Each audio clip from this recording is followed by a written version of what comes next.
আজকে 11 দলীয় ঐক্য জোটের যে দাবি নিয়ে আমরা এখানে উপস্থিত হয়েছি, এই দাবি কোনো বিশেষ একক দলের না।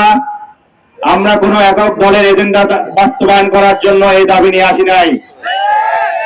গণভোটে হ্যাঁ ছিল জনগণের রায়, জুলাই সনদ ছিল স্বৈরাচারের বিরুদ্ধে এদেশের মানুষের রায়। তাই এই সরকার জনরায় উপেক্ষা করে ক্ষমতায় বসেই অতীতকে ভুলে গিয়েছে। তারা আবার নব্য স্বৈরাচার হওয়ার দিকে এগিয়ে যাচ্ছে।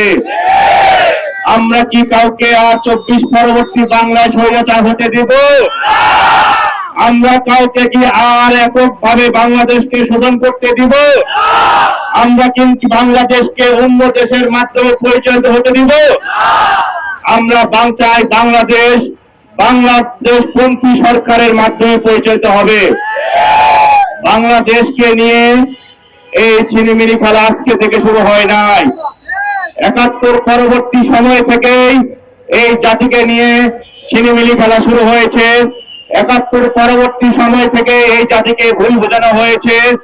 দাড়ি টুপি মানে জঙ্গি, ইসলাম মানে জঙ্গি, এই ভুল বোঝানো হয়েছে।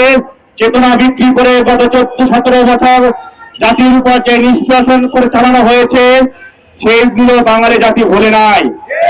আমরা সাবধান করে বলতে চাই, জনগণের রায়ের দাবিতে আমরা মাঠে নেমেছি। অতএব এই দাবি আদায় করতে জনগণ আবার নতুন করে 5ই আগস্টের মতো ভূমিকা পালন করতে দেরি করবে না। সাবধান হয়ে যান, হুঁশিয়ার করে বলছি, সাবধান হয়ে যান। জনরায়ের বিরুদ্ধে গিয়ে কোন রায় বাস্তবায়ন করলে এই জাতি আর মেনে নিবে না। এই বলে আমি আমার বক্তব্য